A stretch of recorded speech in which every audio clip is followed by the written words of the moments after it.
everyone. A very warm welcome this morning to the UCT or our Africa presentations. This morning we've got the pleasure of welcoming our new registrar, Divya Ramyead from Mauritius, who will be presenting on otitis media with effusion. A reminder to everyone to please keep your microphones muted for the duration of the meeting. Please post any questions on the chat function, and also please feel free to join the discussion after the presentation. Thanks, Divya. You can unmute yourself and you can go ahead.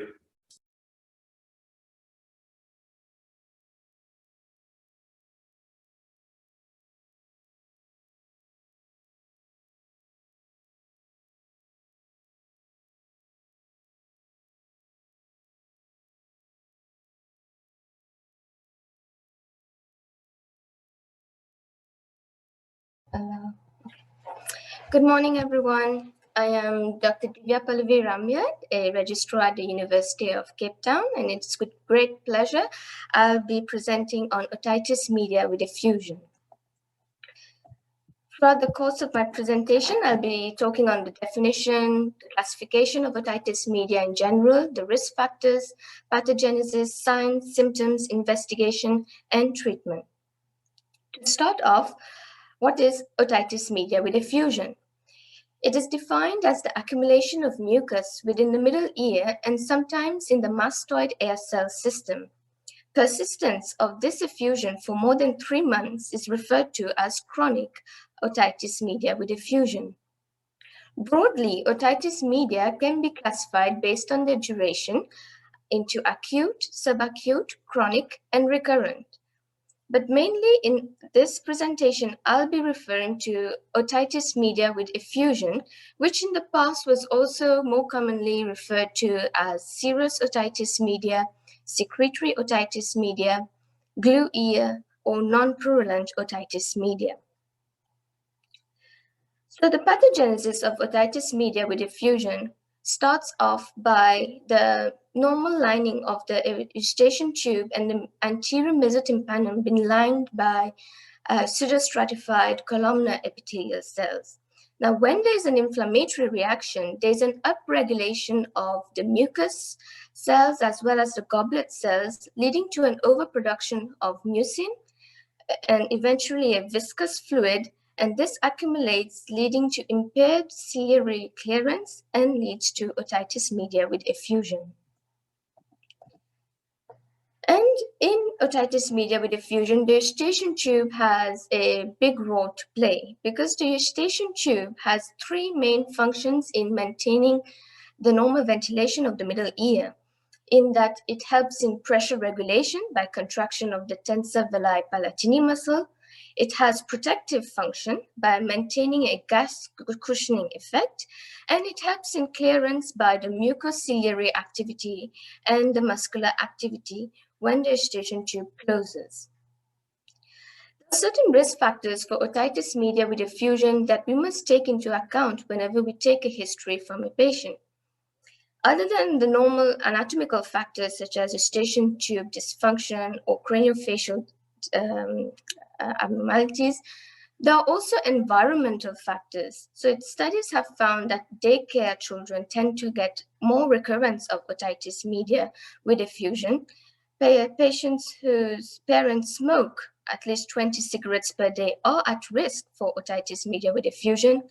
Of course, winter months, bottle feeding, but also host factors and specifically allergy has been found to have a high close association with otitis media with effusion, and GERD, where pepsin was in fact noted in the middle ear effusions in 2002.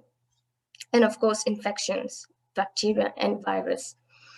So when I say craniofacial abnormalities, this refers to children with cleft palate, with bifid uvula, with Down syndrome, with Turner syndrome. And the middle ear effusion is not sterile as in the past one thought it was. In 2006, Studley and al. Used confocal microscopy and found out that predominantly Streptococcus pneumonia and Haemophilus influenza, amongst others, are organisms that are found in the middle ear. And this has led to researchers trying to find out, does vaccination help in reducing otitis media? So in a paper in 2019, does pneumococcal conjugate vaccination affect onset and risk of first acute otitis media and recurrence?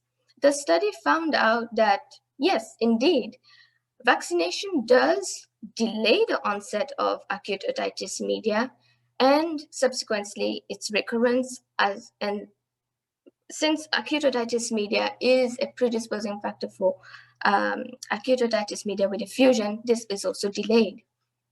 And in 2021, an article titled Otitis Media Outcomes Using Pneumococcal and Haemophilus Influenza Vaccine, this study found out that there was no great difference noted between vaccines. So it's still an ongoing research to find out, does vaccination help in reducing otitis media with effusion?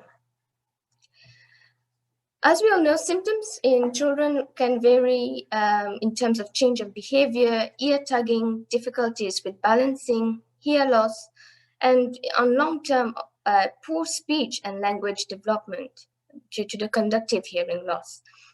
And in adults, it can present as hearing loss, mild diffuse oral pain, a feeling of oral fullness, and crackling tinnitus. How do we go about to examine?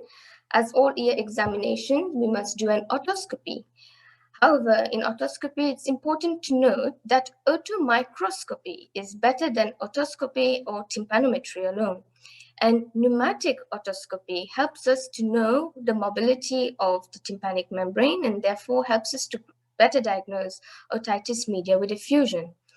It also helps to reduce false negative findings, which could be from effusions that do not have any obvious air bubbles or air fluid, and it reduces false positive findings, which is seen in cases where the tympanic membrane has surface changes or abnormalities.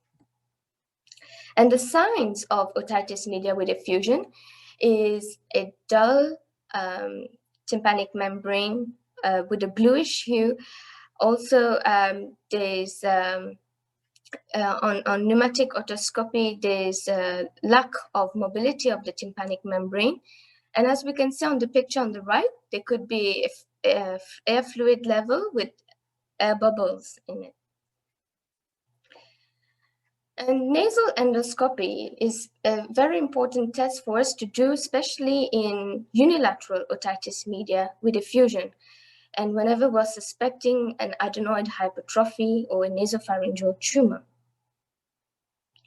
The investigations are tympanometry. So tympanometry is an objective test that is used and that greatly helps us to diagnose otitis media with effusion by the type B curve. So we can see that if the air pressure is less than -350, this would indicate a glue ear.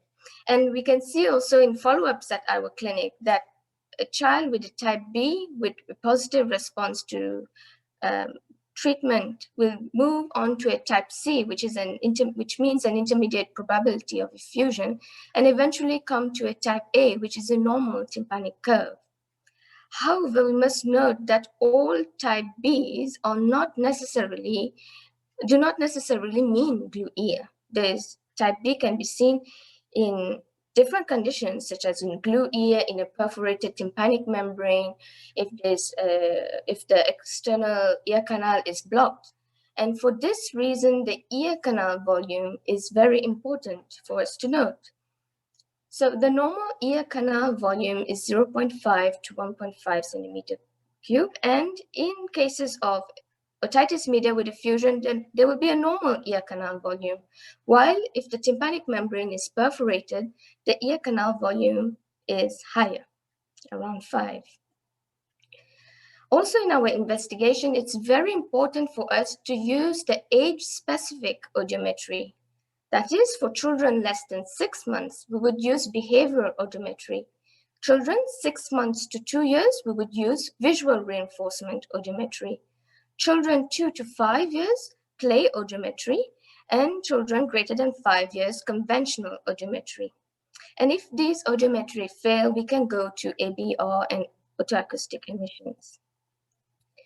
The guidelines from American Academy of Otolaryngology, head and neck surgery, has issued a range of recommendations, which I'll be explaining in my following slides, and it targets mainly 2 months to 12-year-old children, excluding anatomical abnormalities, genetic conditions, immunodeficiencies, cochlear implants, and recurrence of acute otitis media within 30 days.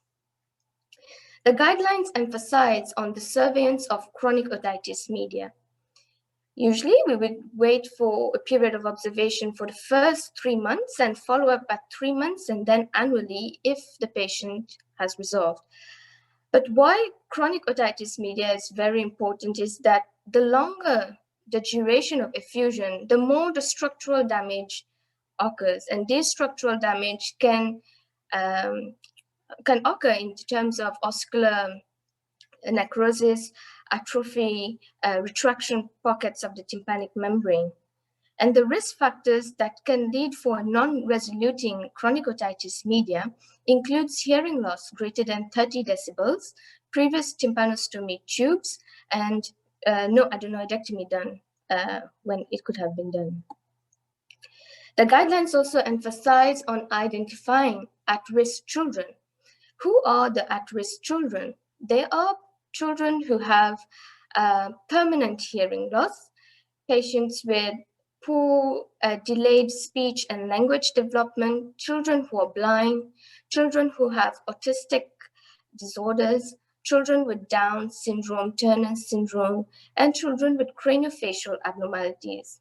And in these high-risk children, clinicians should evaluate them at 12 and at 18 months, specifically because at 12 and at 18 months that speech, language development, and developmental milestones occur. Of note, at-risk children, while they are evaluated at 12 to 18 months, normal children are evaluated at 6 to 8 months. Also, failed newborn hearing screening is an important point to note in our history. So when taking a history from the mother, we can also ask how her labor was done and if there was a newborn hearing screening test done. This is to rule out any underlying sensorineural hearing loss. We must also note that in follow-up, if there is a persistent hearing loss after surgery, it does not necessarily imply that there is a sensorineural hearing loss, but it could be as a result of residual effusion or delayed normalization of the middle ear function. Therefore, our treatment first starts with observation for the first 3 months. Around 75 to 90% of otitis media with effusion after an acute otitis media resolves spontaneously by itself. In this period, we emphasize on counseling and hearing tactics. We explain parents that they must face their child while speaking to them. They must get their child's attention before starting to talk. They must reduce background noise, that is TV or radio, as much as possible when talking to their child. They must face their child and encourage them to lip read and speak in a normal voice and encourage daily reading with them. Concerning medical therapy in otitis media with effusion, studies have found that steroids have no role to play, and especially oral steroids have no role to play in otitis media with effusion. Very little studies have found that topical steroids can help to some extent in conditions of otitis media with effusion associated with allergic rhinitis, but using steroids in otitis media is not recommended in guidelines. Also, antihistamines and decongestants are not to be used. Antibiotics are not to be used. And some studies have found that N-acetylcysteine can be used in the treatment of otitis media with effusion. And in this journal, published in 2019, they found that N-acetylcysteine helped to reduce the inflammation and to improve hearing in patients with otitis media with effusion.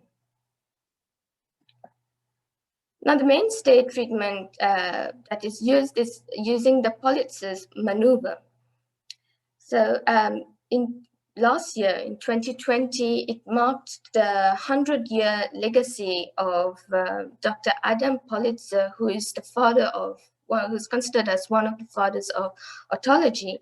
And it was found that in children over 2 years, 4 weeks of Politzerization maneuver was associated with improvement in middle ear pressure and in auditory threshold.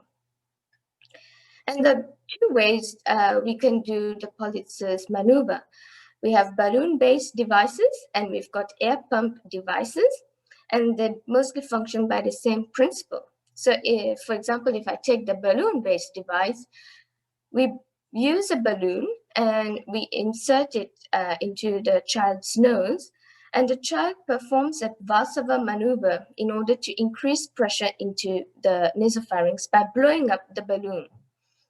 During the deflation phase, air is blown through up the nose and the child can be encouraged to swallow, producing a Politzer maneuver. And this device is used 2 to 3 times a day. This is just a diagram to show how the child can use the Otovan, which is known as the nasal balloon autoinflation method. And the treatment is 3 times per day in each nostril for 1 to 3 months. If all our period of observation for 3 months has not led to a resolution of effusion, and obviously the effusion is prolonged more than 3 months, then we would go to surgical methods.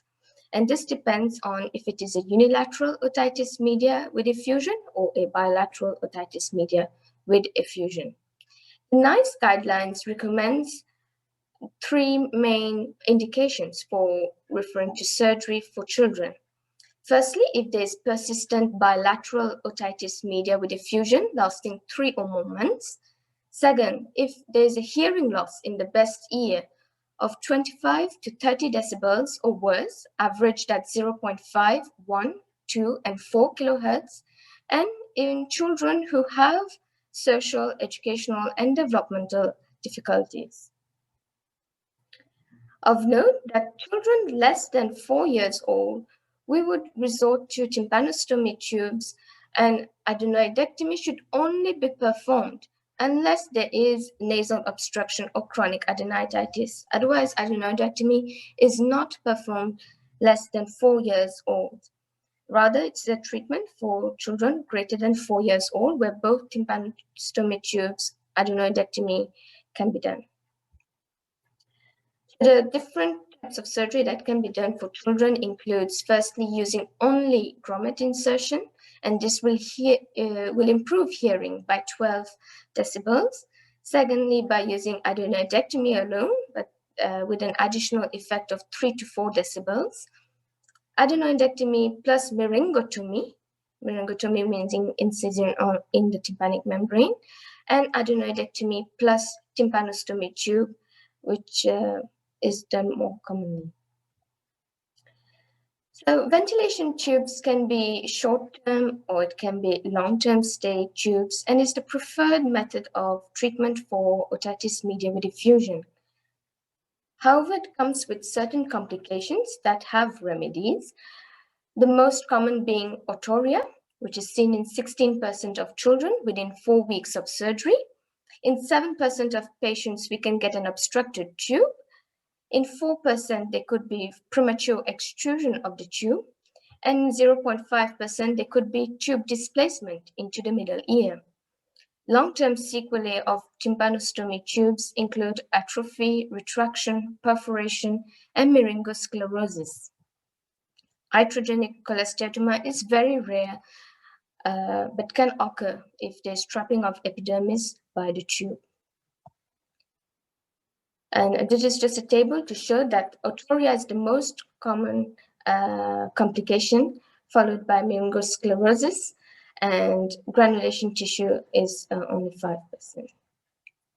Now, tube otorrhea can be treated by using topical antibiotics. And if there's a granulation tissue noted on the tympanic membrane near the tube, that also can be treated using topical drops. And of note is that ofloxacin is preferred to ciprofloxacin ear drops in that it reduces the antibiotic resistance when it is systematically used later on. Early extrusion, which accounts for 3.9%, can occur especially when there is infection in the middle ear, or if there's a thick tympanic membrane or an atrophic tympanic membrane. And there's a study that was published which found what is the recurrence of otitis media with effusion after tympanostomy tube extrusion. In the study, there were 3 groups. Children where tympanostomy tubes were extruded less than 6 months, in children where tympanostomy tubes was extruded 6 to 12 months, and in third group was in children greater than 12 months tube extrusion. And it was found that the earlier the tube is extruded, the greater the risk of recurrence, which is obviously understandable in that the shorter stay of tube would not resolve the pathology. So a question we often ask is, when do we have to remove the tympanostomy tube? Usually the tube will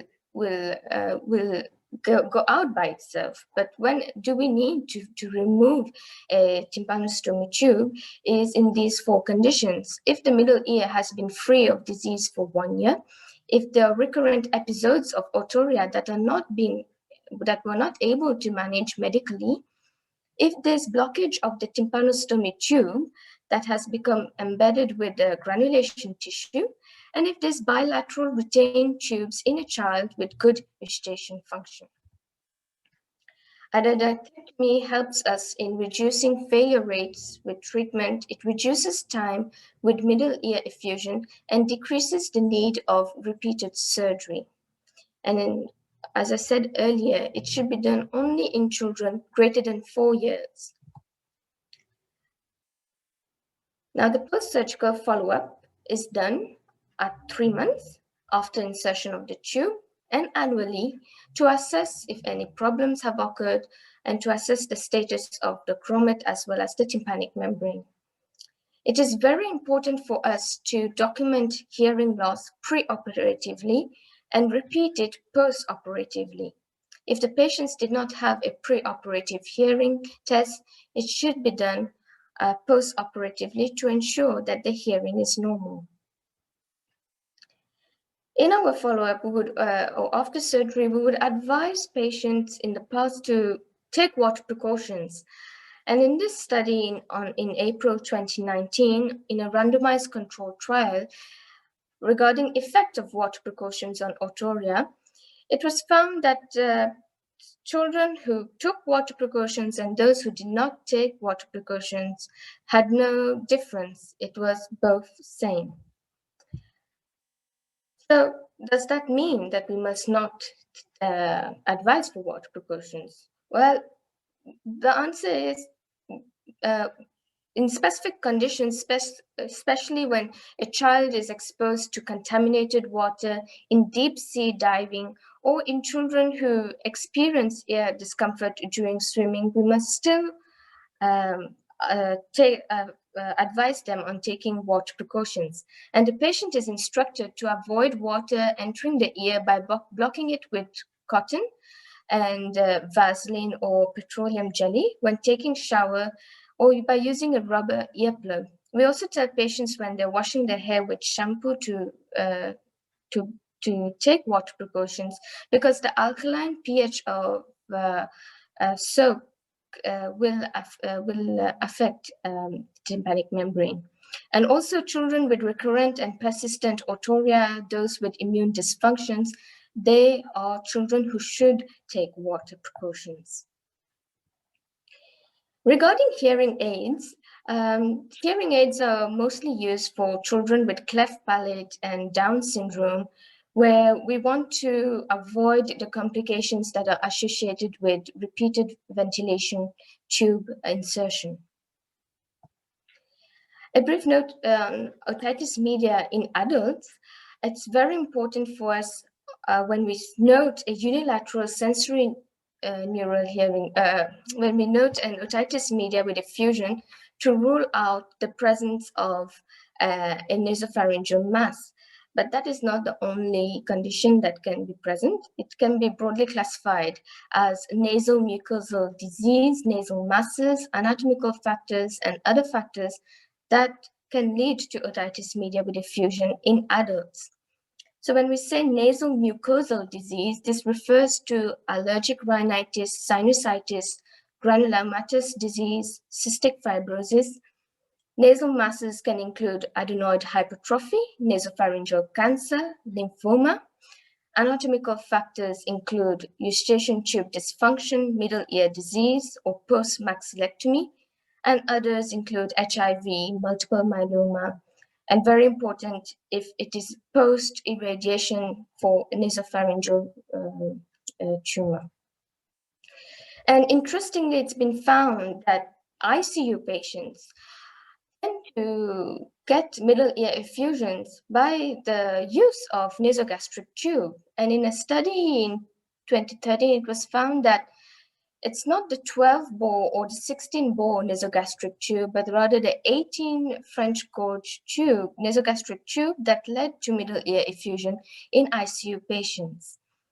Also, it was found that ICU patients got middle ear effusions, and radiographically, this was detected also in the mastoid system. And with the COVID-19 pandemic, how has this affected otitis media with effusion?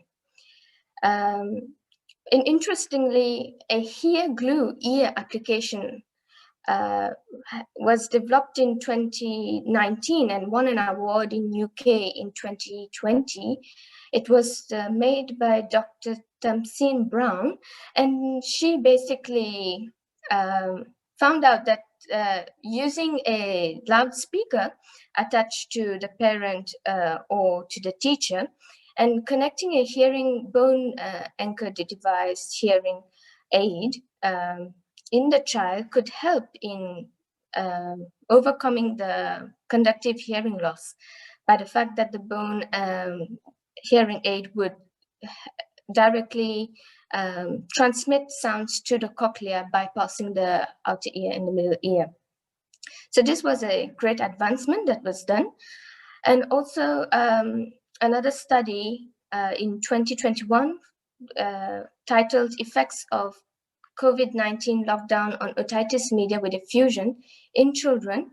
It was found that there were fewer cases of otitis media with effusion, basically because there were fewer daycare services being provided, and fewer daycare services meant that there was less contact of children huddling together, and that led to decrease in otitis media with effusion. So in summary, how to proceed on with a case of otitis media, obviously starting with our clinical history, hearing tests, otoscopy, tympanometry, going on to a 3-month wakeful watching period, and maintaining in these 3 months counseling and hearing tactics. And we can use the Politzer's maneuver, follow up at our audiology clinic in 3 months and then annually, and eventually either discharge or go for hearing aids if it's a patient with Down syndrome, Turner syndrome, or any craniofacial abnormalities, or then doing our surgical treatment if they meet up with our 3 criteria for surgery. These are my references. Thank you. Hi, Divya. That was really an excellent presentation on a topic. I don't see any questions on the chat function yet. I'm just gonna stop sharing and then I'll just put on gallery view. Shazia, is Shazia on the board? Or Silva, would you like to comment? Or Cherie?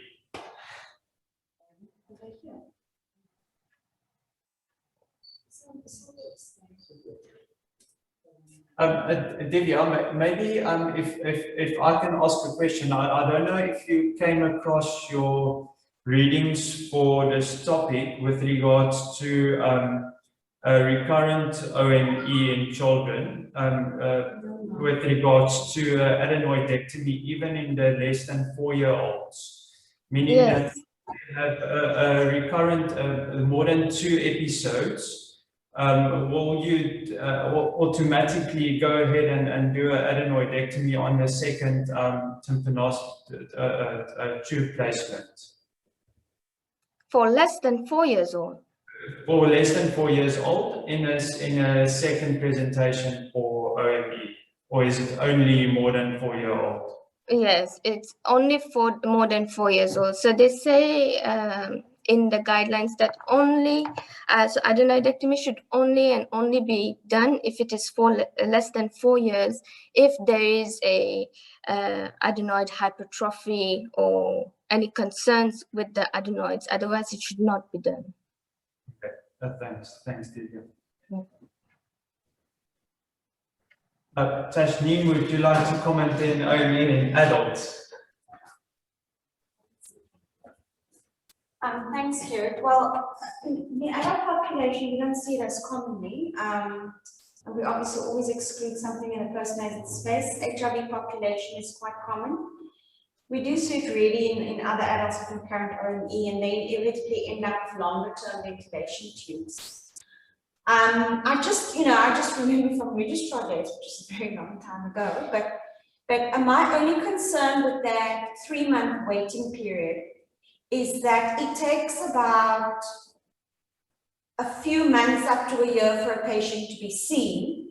The reason they're coming is either delayed speech, or the parent is saying, my child can't hear. You then do an audio, you confirm middle ear effusion. To wait 3 months, to me, you know, you've got that background history with the parent who says there's a problem with the hearing, and you've confirmed that on the audio with a type B TIM. I've always had an issue with waiting 3 months, because it ends up not being 3 months, it ends up being longer. And so, I mean, that's always just the issue that I've had, is that, you know, you don't make the decision, then you say, come back in 3 months, and inevitably in 3 months' time, you book that patient for grommets. That's the only thing. So that's my concern. I think the other concern with just putting on a hearing aid, which was, I'm not sure if it's still practiced, I maybe stand corrected. I think there were a few people who believe, you know, you just give them amplification. And I don't follow these kids up long term, but I see the older kids, teenagers, adults. My concern has always been what happens to that tympanic membrane, the amount of atrophy and medialization of that tympanic membrane. If you don't actually put a ventilation tube in. And I don't know that there are any studies that have looked at, and at least I haven't looked at it recently, what happens if you just get a hearing aid and you don't put in grommets? What happens to those ears long term? And it may be that some of them, that resolves and it's not an issue. But in those where you know, that it's sort of active and ongoing, I'm wondering if they don't end up being very retracted and adhesive in the end. And I don't have that information. I'm not sure it's even out there in the literature, whether anyone's looked at that. So those are that's probably the main issues for me with pediatric OME. And then, Tasneem, I would like to ask with regards to adult OME. We've been taught that not to place grommets in patients with nasopharyngeal carcinoma due to the risk of persistent otorrhea. Is there any circumstances one would consider putting a grommet post-treatment for a patient with nasopharyngeal carcinoma after radiation with the persistent OME? So we have put them in post-treatment. I mean, I think I wouldn't put them in before, but definitely post-treatment we have. Okay. Yeah. The colleagues from Hong Kong said they don't do it for reasons Yes. of chronic. Yeah. Yeah.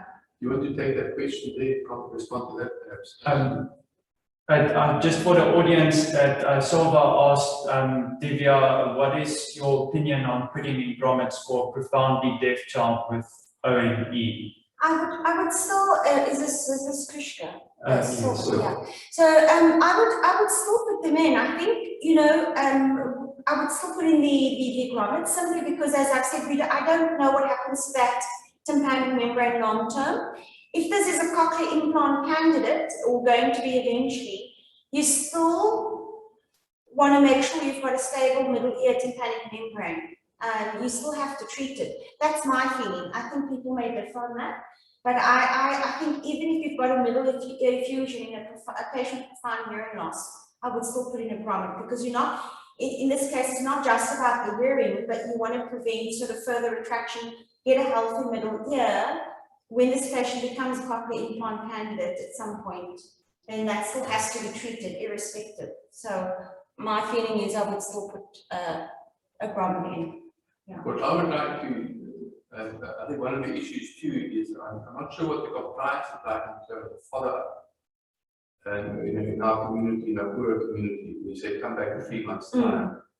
And maybe Silver has that information for us, because that might also modify how you manage patients. Well, this is what I'm saying. They Silver, I'm not sure if you're able to comment, or if you have a microphone. Yeah. Or maybe you can type a response. That is a concern, because I think, you know, when you're seeing that child, like I said, they've been waiting for a year for that appointment, and for a year this mother's come to me because she says, listen, my child can't hear, there's a problem. And so now you're just delaying the treatment by 3 months. It ends up being longer than that. Can I ask if there's a role for doing a myringotomy only versus doing a myringotomy and placement of the grommet? That myringotomy is going to close. It literally will close within a few Just days. in some high-risk patients, because sometimes Yeah. if you're doing myringotomy, having a look to see if there's glue ear, removing glue ear, then sometimes opting not to place grommets. So I was just kind of wondering, I've actually read the literature on that, so I just wondered if anyone knew. Yeah, is this in a patient who's documented to have type B TIMS? So the problem is that it can also be the gas of the anesthesia. So at the time that middle ear effusion actually goes down the eustachian tube and you don't see it. So my practice has always been, at least when I did kids, that I would still do myringotomy and then put grommets in. So there was a comment, another comment I wanted to make, and I've forgotten about it, but now it's come back to me. I'm not sure, Divya, have you read up on the presence of biofilm? Because the last time I looked at this topic, it was not only the size of the adenoids, it was also the presence of biofilm in a patient with recurrent OME. So one of the reasons for doing an adenoidectomy was actually to address the biofilm, not necessarily the size of the adenoids. I'm not sure if that's changing, whether you've read anything differently. Yes, no, absolutely. There were papers addressing biofilms, and they did say that that has a great role to play in leading to otitis media with effusion. Yeah. And then I don't understand the reasoning behind the 4 years for not doing an adenoidectomy and before. What's the reasoning for that? So I tried to find that in the American Academy of Head and Neck Surgery. The reasoning was not explained, but they just in their recommendations it was noted that below 4 years not to do it. Only in dire need where the adenoid would be hypertrophied, but they didn't address as to why the limit of 4 years. Okay, I'm going to take the liberty of asking, I'm not hosting, but if I can ask James Murphy, what's your feeling regarding the age? I can't see the reasoning behind the cutoff of 4 years of sort of underforce not doing an adenodectomy for a patient with recurrent OME, particularly if they are enlarged adenoids. Dr. Murphy, are you able to comment? I think the needs. Or anybody else. I'm not sure if anybody else is on the meeting is able to comment. One of the reasons was that I came across was because there is suspected to be a role of the adenoids as part of the lympho-reticular system around the throat. So if you take them off, they really don't know what the function is, but it's a suspicion that it's got an immunological function. So if you take it below the age of 4 years, you don't know what. But you've got tonsils and you've got lympho tissue in the base of the tongue. So I'm not, you know, it's, yeah. Sylvia's responded. Oh, thanks. To the audience, so Silva said, I agree that access to centralized services is difficult for most of our patients, but agree with Tashneem that, just going down, but agree with Tashneem about putting in grommets for profound sensory neurohearing loss is going to help the health of the ear, even if the child is profound and especially if the patient is a CI candidate. Excellent. Divya, thanks so much for touching on this subject. It was really interesting going into depth. We've got one more question from Simon. Hi, Divya. Thanks very much for the presentation. One of your slides was about the use of hearing aids for patients with Down syndrome and OME, which I definitely agree with. But on that same slide, I think you also mentioned about patients, children with cleft palate, to get a hearing aid rather. And my understanding was that a cleft palate child was the ideal candidate for grommets. Can you just expand on that? Yes, indeed. Indeed, a child with cleft palate, we would use grommets, but hearing aids are not really the mode of treatment, but it's mostly mentioned that if parents are not willing to, if parents have an issue with the insertion of grommets, and especially repeated insertion of grommets, then to resort to hearing aids. Okay. Thanks. Yeah. Thanks everyone for attending. I'll end the meeting. A reminder of Friday's meeting at audiology meeting, radiology meeting. We've got a radiology meeting at 7:15 on Friday. Thanks everyone.